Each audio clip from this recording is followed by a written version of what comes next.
The kidney is the major excretory organ in humans, and one of its primary functions is urine formation. Each kidney contains about 1 million nephrons, which are the basic functional units of the kidney, and help in urine formation. Urine formation involves 3 major processes, namely glomerular filtration or ultrafiltration, reabsorption, and secretion. The first step in urine formation is the filtration of blood, which takes place in the glomerulus, and hence the name glomerular filtration. The pressure of blood in the glomerular capillaries forces the blood to pass through 3 layers, namely the endothelium of the blood vessel or the capillary, the basement membrane of the glomerulus, and the epithelium of Bowman's capsule. The epithelial cells in Bowman's capsule, also known as podocytes, are intricately arranged, leaving a few minute openings called slit pores or filtration slits. These slits or membranes help in the filtration of blood, and almost all the constituents of the plasma except the proteins pass into the lumen of Bowman's capsule. A reason why glomerular filtration is known as ultrafiltration. Did you know that, on average, the human kidney filters about 1,100 to 1,200 milliliters of blood per minute, which is about 1/5 of the blood pumped out by each ventricle of the heart in a minute? The amount of filtrate formed in the Bowman's capsule of a nephron due to glomerular filtration in the kidneys every minute is called the glomerular filtration rate or GFR, which in a healthy individual is about 125 milliliters per minute or 180 liters per day. The blood pressure in the capillaries acts as a major force in glomerular filtration. Besides, there are certain intrinsic mechanisms in the kidneys that auto-regulate the GFR. The juxtaglomerular apparatus or JGA is one such microscopic structure that regulates the GFR. The JGA is formed by cellular modifications between the afferent and to some extent the efferent arteriole and the distal convoluted tubule or DCT of the same nephron at their point of contact. The juxtaglomerular cells release renin whenever there is a drop in the GFR, which stimulates glomerular blood flow and normalizes the GFR.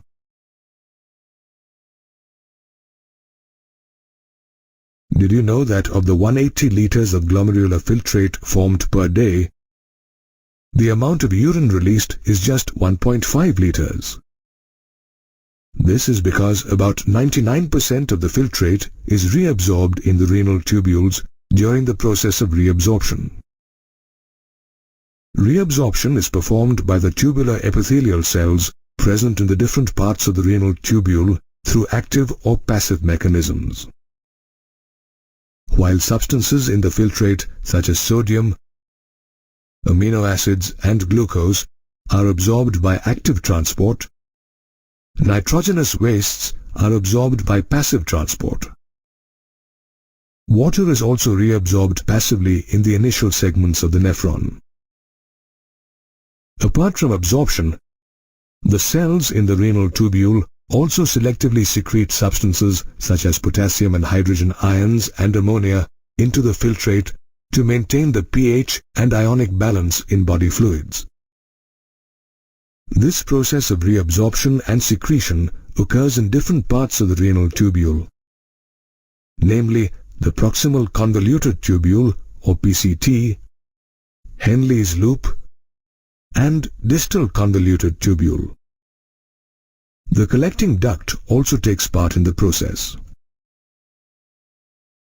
The proximal convoluted tubule is the section of the nephron situated between Bowman's capsule and Henle's loop. The glomerular filtrate from Bowman's capsule enters this tubule, which is lined by cuboidal brush border epithelial cells that help to increase the surface area for reabsorption. The proximal convoluted tubule reabsorbs about 70 to 80% of the electrolytes and water and almost all the essential nutrients and vitamins. It also selectively secretes ammonia, hydrogen ions and potassium ions into the filtrate and absorbs bicarbonate to maintain the pH and ionic balance of body fluids.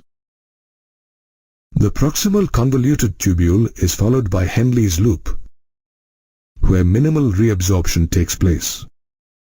However, the region plays a vital role in maintaining the high osmolarity of medullary interstitial fluid.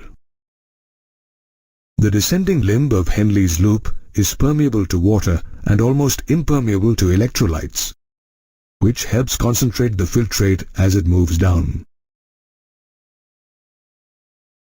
The ascending limb is permeable to electrolytes actively or passively and is impermeable to water. Therefore, electrolytes pass into the medullary fluid and dilute the concentrated filtrate as it passes upwards. Henle's loop is followed by the distal convoluted tubule, where conditional reabsorption of water and sodium occurs. This region helps maintain the sodium-potassium balance and pH level in the blood by reabsorbing bicarbonate and selectively secreting potassium and hydrogen ions and ammonia. The distal convoluted tubules of several nephrons open into a straight tube called the collecting duct, which extends from the cortex of the kidney to the inner parts of the medulla. The duct helps to reabsorb water, thereby increasing the concentration of urine according to the body's state of hydration. It also maintains osmolarity by enabling small amounts of urea to pass into the medullary interstitium. Further, it selectively secretes hydrogen and potassium ions and maintains the ionic and pH balance of blood. Therefore, the nephron filters blood by reabsorbing substances that are needed and excreting the rest as urine. The urine produced by our body is around 4 times more concentrated than the initial filtrate, which reflects the conservation of water in the nephrons. Henle's loop and the vasa recta are the parts of the kidney that help concentrate the urine. A countercurrent is created in both these parts. This is because the direction of the flow of filtrate in the 2 limbs of Henle's loop and the flow of blood in the 2 limbs of the vasa recta are opposite. The countercurrent, along with the proximity of Henle's loop to the vasa recta, maintains an increasing osmolarity in the inner medullary interstitium. The difference in osmolarity between the cortex and the medulla is pronounced, as we can see that the osmolarity in the cortex is 300 milliosmoles per liter, while it is as high as 1200 milliosmoles per liter in the inner medulla.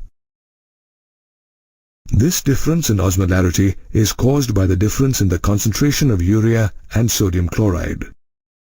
The sodium chloride that is transported through the ascending limb of Henle's loop is exchanged with the descending limb of the vasa recta. Then the ascending limb of the vasa recta returns the sodium chloride to the interstitium. In the same way, small amounts of urea entering the thin segment of the ascending limb of Henle's loop are transported back to the interstitium by the collecting tubule. This unique arrangement of the Henle's loop and the vasa recta, together with the countercurrent mechanism, help maintain the concentration gradient in the medulla, which aids the easy passage of water from the collecting duct into the medulla due to osmosis, thus concentrating the urine. Urine thus helps to eliminate the numerous waste compounds generated by our body. Urine formation is vital for human health, and it is difficult to survive without producing and eliminating it.